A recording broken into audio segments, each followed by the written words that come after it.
ayat ke-8-nya, serta menerobos masuk ke Yehuda,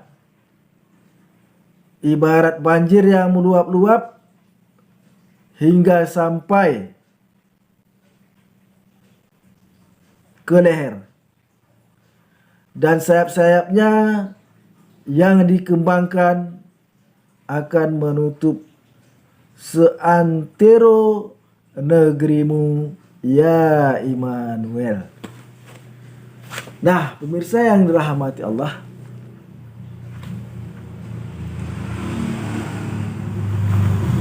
pada ayat ini sangat jelas sekali pada kitab Yesaya pasal 8 ayat 5 sampai 8 tadi sangat jelas sekali bahwasanya ini adalah menceritakan tentang firman Tuhan kepada Yesaya, yang mana bangsa Asyur akan menyerang Yehuda seperti air bah. Nah, jika kita baca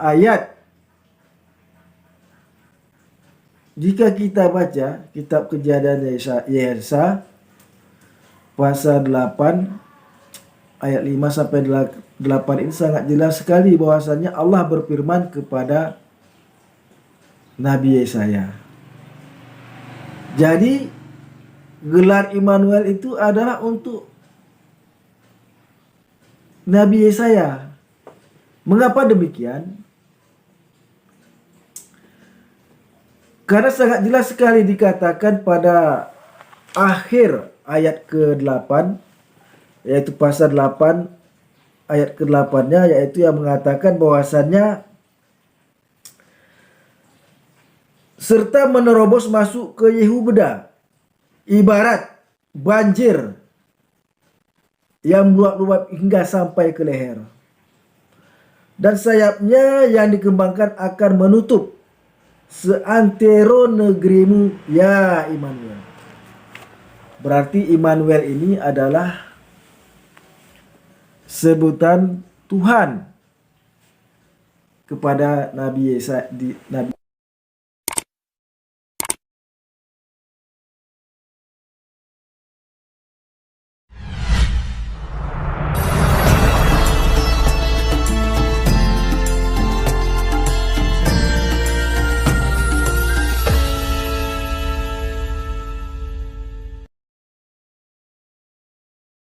Assalamualaikum warahmatullahi wabarakatuh. Alhamdulillahirabbil alamin. Wassalatu wassalamu ala asrafil anbiya wal mursalin wa ala alihi washabbihi ajma'in. Amma ba'd. Pemirsa yang dirahmati Allah, jumpa lagi di channel Darmansa Agam, yaitu salah satu channel yang membela ajaran agama Islam dari golongan orang-orang yang tidak suka terhadap agama Islam, baik itu dari kalangan orang Islam sendiri yang digolongkan kepada kaum munafik, maupun orang-orang yang di luar agama Islam. Nah, pemirsa yang dirahmati Allah, di dalam pertemuan kali ini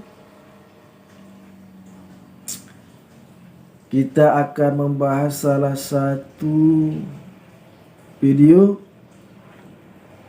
yaitu video tentang perdebatan antara Mu'alaf Donditan dengan pendeta Henry Diantatan. Nah, yang mana keduanya ini adalah dapat kita lihat jika kita melihat dari namanya, mereka berdua ini adalah bermarga yang sama, yaitu bermargakan. Namun Donditan itu adalah seorang muslim, sedangkan Henry Diantatan adalah seorang Kristiani. Nah, pemirsa yang dirahmati Allah, untuk lebih jelasnya apa yang menjadi permasalahan di antara kedua debater yang spektakuler ini, marilah kita menyaksikan cuplikan video tentang perdebatan ataupun permasalahan yang diangkat oleh keduanya. Marilah kita saksikan cuplikan video berikut ini. Yesaya 88, kalau kita baca dari Yesaya 8 ayat 5 ya Pak ya. Tuhan melanjutkan lagi firman-Nya kepadaku. Kepadaku ini artinya kepada siapa Pak? Kepada Yesaya kan? Oleh karena bla bla bla bla sampai akhirnya koma ya Immanuel. Nah, mohon maaf Pak, sebentar. Ya. Terlepas dari pakai huruf besar huruf kecil, di dalam huruf Ibrani itu nggak ada huruf besar huruf kecil Pak. Ya, yang menciptakan huruf besar huruf kecil ini orang-orang dari yang bahasa Indonesia dan bahasa Inggris. Maksud saya, Tuhan melanjutkan lagi firman-Nya kepadaku, kepada Yesaya. Bla bla bla bla bla, koma ya Immanuel. Ya Immanuel ini sebenarnya menurut yang punya kitab Tanakh adalah sebutan juga untuk Yesaya Pak. Bukan untuk Allah itu sendiri. Mosok saya ngomong Tuhan melanjutkan firman-Nya kepadaku, udah ngomong-ngomong ya saya gitu. Itu kan lucu Pak. Nah gitu ya. Jadi ya Immanuel ini di Yesaya 88 ini sebenarnya panggilan untuk Yesaya gitu. Jadi yang disebut dengan Immanuel, tadi kan Bapak bilang sudah itu gelar ya kan. Gelar itu bisa dipakai untuk siapa saja, termasuk Immanuel sendiri, termasuk Yesaya sendiri gitu Pak. Oke. Nah, jadi kalau Bapak bilang tadi ada 3 unsur, ada kata Yesus, ada kata Immanuel, ada Roh Kudus. Di Yesaya 7 dari ayat 1 sampai 14 tidak ada Roh Kudus, tidak ada Yesus. Berarti Bapak juga sudah gugur gitu dua syarat ini gitu. Matius 1, 2, 3, kalau Bapak mau sebutkan itu linknya ke Yesaya 7, 14, itu Roh Kudusnya nggak ada, Yesusnya nggak ada. Nah, buat siapa? Tadi saya sudah jelaskan bahwa ayat Yesaya 7, 14 itu sudah tergenapi di Yesaya 8 ayat 3. Sebutan Immanuel juga bukan hanya untuk seseorang saja, khusus untuk seseorang eksklusif bukan. Yesaya sendiri juga disebut dengan Immanuel. Oke. Nah, sebelum saya lanjutkan dengan mungkin argumen yang lebih dalam, yang lebih detail mengenai mungkin tadi sejarah kan sudah disebutkan oleh Bu Etika. Pak Edi tadi juga sudah menjelaskan sedikit. Saya ingin masuk ke dalam ranah linguistik Pak, nih Pak. Ya, ada tambahan sedikit mungkin dari Ibu atau Pak Edi sebelum saya lanjutkan? Silakan. Oh, silakan. Oke, ya. Ya, saya jawab dulu yang terakhir pertanyaan Kodonitan ya. Lah ya, itu Immanuel itu suaranya Yesaya ya. Tuhan berfirman kepadaku, bla bla bla bla. Ya Tuhan. Clear. Nah, ya Immanuel, ya aku, ya nggak mungkin toh Pak. Gitu loh. Tuhan berfirman kepadaku maka bla bla bla bla bla. Ya Tuhan. Bukan ya aku, Immanuel ki namaku, ya enggak toh Pak. Udah itu sudah cukup. Silakan masuk ke yang lain ya. Betul ya Pak ya. Kita memahami seperti itu. Kita very clear ya. Very clear ya. Kita very clear. Mungkin kok Dondiriran baru very. Kurang 2 very-nya. Rapopo Pak, rapopo. Tidak masalah ya. Saya jelas mengatakan bahwa ini Tuhan berfirman kepadaku bla bla bla. Ya Immanuel. Bukan ya Immanuel. This is my name, this is me. No. Silakan masuk ke yang lain, silakan. Oke, silakan. Ntar dulu Pak, kalau Bapak mau bilang begitu, ya Immanuelnya itu ada di dalam tanda kutip atau bukan? Silakan Pak cek. Ya biasa baik Pak. Ini omongan, ini kan tulisannya Yesaya toh Pak. Yang ngomong Immanuel itu kan Yesaya toh, ya. Ya, Yesaya ngomong Tuhan berfirman kepadaku, A B C D E F G H. Ya Immanuel. Ya Tuhan. Apakah Immanuel ini Yesaya? No.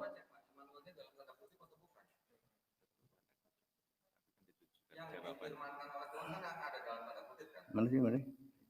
Oh. Oh, tanda seru itu. Koma 2-nya dari mana? Dari atas ya? Iya, tanda dari atas ya. Dari atas banget malah.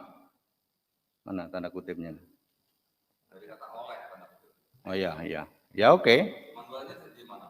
Iya, Immanuel artinya Tuhan. Masuk di dalam. Ini perkataan Yesaya untuk gelar Allah, Immanuel juga.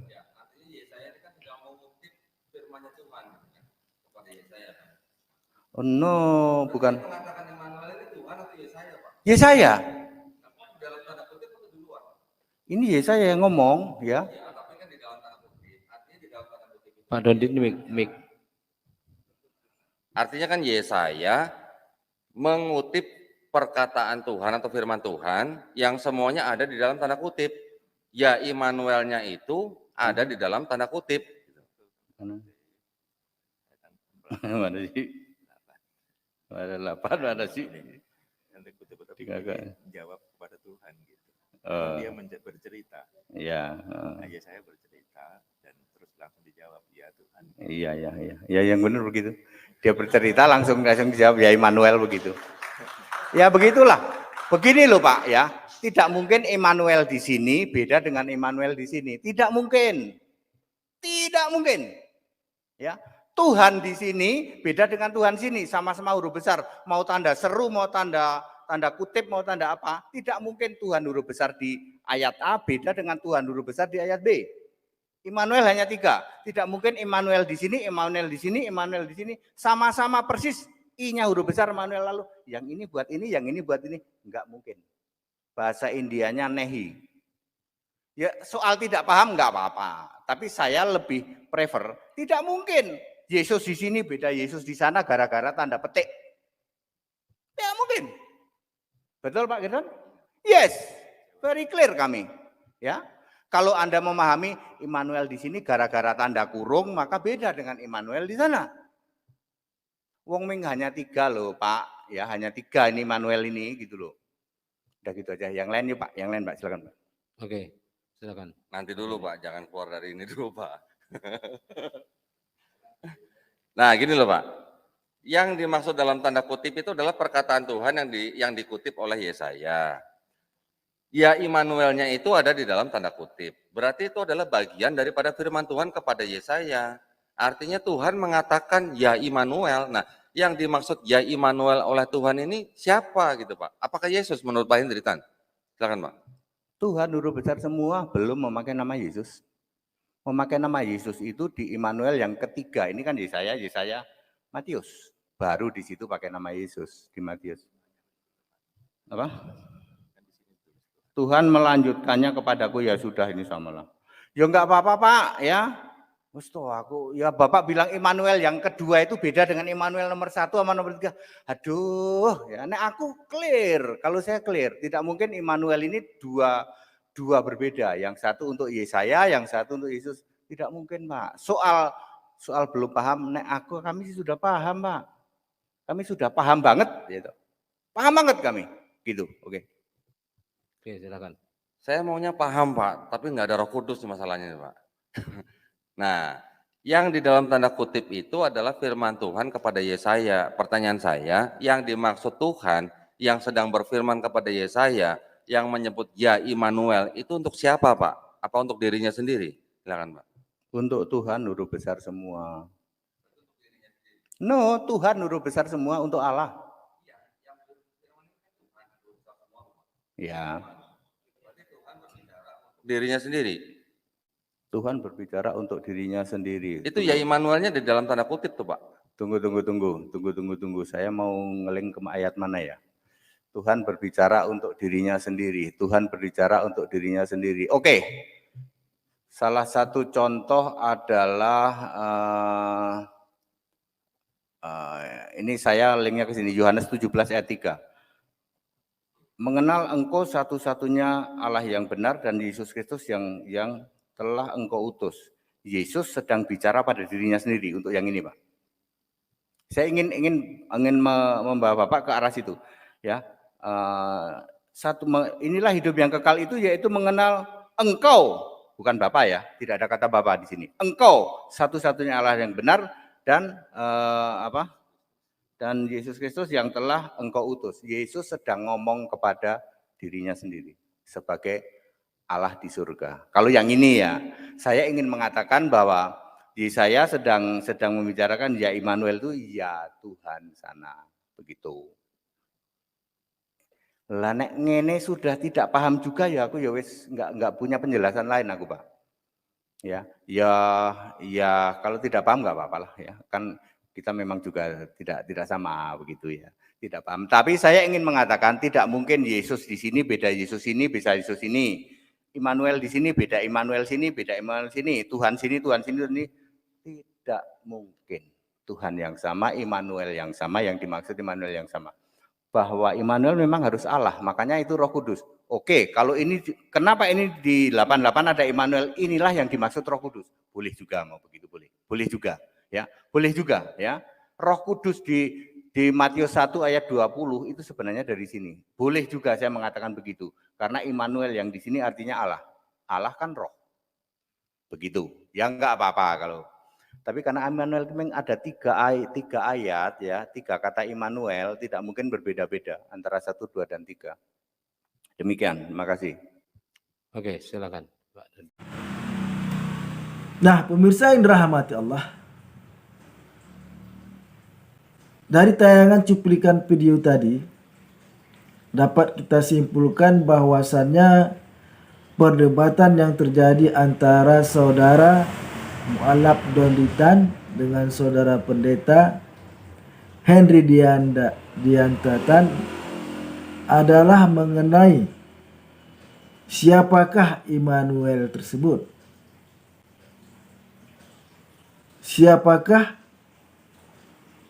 Untuk siapakah Immanuel yang terdapat di dalam kitab Yesaya pasal 8 ayat 8. Nah, pemirsa yang dirahmati Allah, untuk mengetahui untuk siapakah atau nama siapakah Immanuel yang terdapat di dalam Yesaya pasal 8 ayat 8 itu, kita harus membaca. Untuk mengetahui lebih jelasnya, kita harus membaca ayat sebelumnya agar tidak terjadi pertentangan. Nah, pemirsa yang dirahmati Allah, untuk mengetahui untuk siapakah nama Immanuel tersebut, kita sebaiknya membaca Alkitab, yaitu kitab Yesaya pasal 8 dari ayat ke-5 sampai ayat ke-8. Nah, pemirsa yang dirahmati Allah, baiklah, kita akan membacakan kitab Yesaya pasal 8 ayat ke-5 sampai 8. Nah, pemirsa yang dirahmati Allah, mengenai Yesaya, kitab Yesaya pasal 8 ayat 5 sampai 8 adalah perikopnya mengenai penyerbuan Asyur ke Yehuda. Nah, pasal 8 ayat ke-5, Tuhan melanjutkan lagi firman-Nya kepadaku.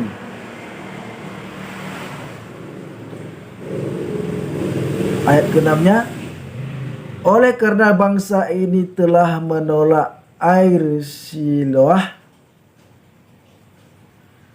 yang mengalir lamban dan telah tawar hati terhadap Rezin dan anak Remalia. Kemudian ayat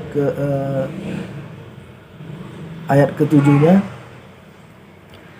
sebab itu sesungguhnya Tuhan akan membuat air sungai Efrat yang kuat dan besar meluap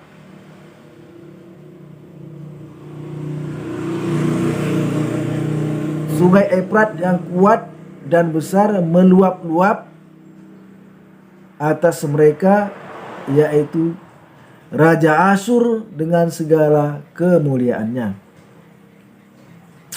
Air ini akan meluap melampaui segenap salurannya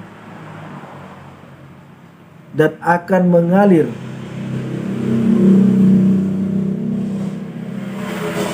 melampaui segenap tebingnya. Serta ayat ke-8-nya, serta menerobos masuk ke Yehuda, ibarat banjir yang meluap-luap hingga sampai ke leher, dan sayap-sayapnya yang dikembangkan akan menutup seantero negerimu, ya Immanuel. Nah, pemirsa yang dirahmati Allah,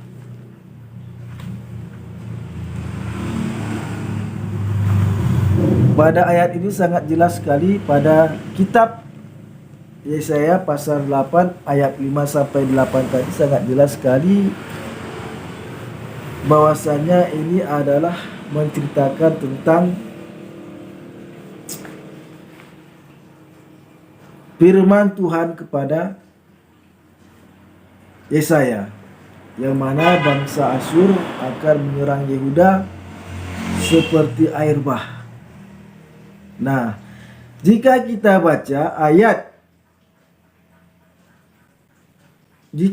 baca kitab Kejadian Yesaya pasal 8 ayat 5 sampai 8 ini sangat jelas sekali bahwasanya Allah berfirman kepada Nabi Yesaya. Jadi gelar Immanuel itu adalah untuk Nabi Yesaya. Mengapa demikian? Karena sangat jelas sekali dikatakan pada akhir ayat ke-8, yaitu pasal 8 ayat ke-8-nya, yaitu yang mengatakan bahwasannya serta menerobos masuk ke Yehuda, ibarat banjir yang meluap-luap hingga sampai ke leher, dan sayapnya yang dikembangkan akan menutup seantero negerimu, ya Immanuel. Berarti Immanuel ini adalah sebutan Tuhan kepada Nabi Yesaya. Mengapa dikatakan? Karena dikatakan seantero negerimu, ya Immanuel. Seantero negerimu, ya Immanuel. Jadi Tuhan memanggil Nabi Yesaya dengan Immanuel. Jadi banjir itu meluap sampai seantero negerimu, ya Immanuel. Nah, pemirsa yang dirahmati Allah, ini sangat jelas sekali bahwasannya apa yang dikatakan saudara kita Mu'alab Donditan adalah benar, bahwa Immanuel ini adalah sebutan ataupun panggilan Tuhan kepada Nabi Yesaya. Jadi bukan gelar Tuhan. Jadi Immanuel ini bukan gelar untuk Tuhan, tetapi panggilan Tuhan untuk Yesaya. Karena dikatakan banjir itu akan meluap seantero negerimu, ya Immanuel. Jadi banjir itu meluap ke seantero negeri si Immanuel. Jadi sangat jelas sekali Immanuel adalah merupakan panggilan Tuhan kepada Nabi Yesaya. Nah, pemirsa yang dirahmati Allah,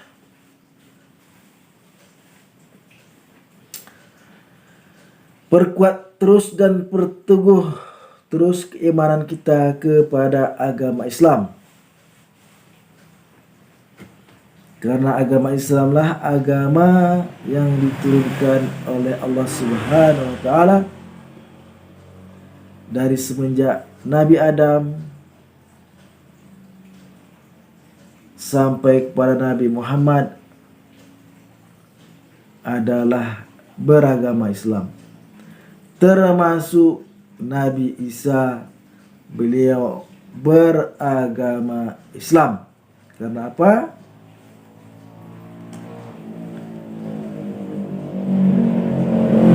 Karena Yesus berkata di kitab Yohanes pasal 17 ayat 3, Yesus berkata, inilah hidup yang kekal itu, bahwa mereka mengenal Engkau satu-satunya Allah yang benar, dan mereka mengenal Yesus Kristus yang Engkau utus. Nah, ini adalah kesaksian Yesus. Ini adalah syahadat di zaman Yesus, karena mengatakan bahwasannya Allah itu adalah satu, itu yang benar, dan Yesus adalah utusan, dan Yesus adalah seorang utusan, itulah yang benar. Nah, pemirsa yang dirahmati Allah, hanya inilah dapat kami sampaikan pada pertemuan kali ini. Lebih dan kurang kami mohon maaf. Assalamualaikum warahmatullahi wabarakatuh.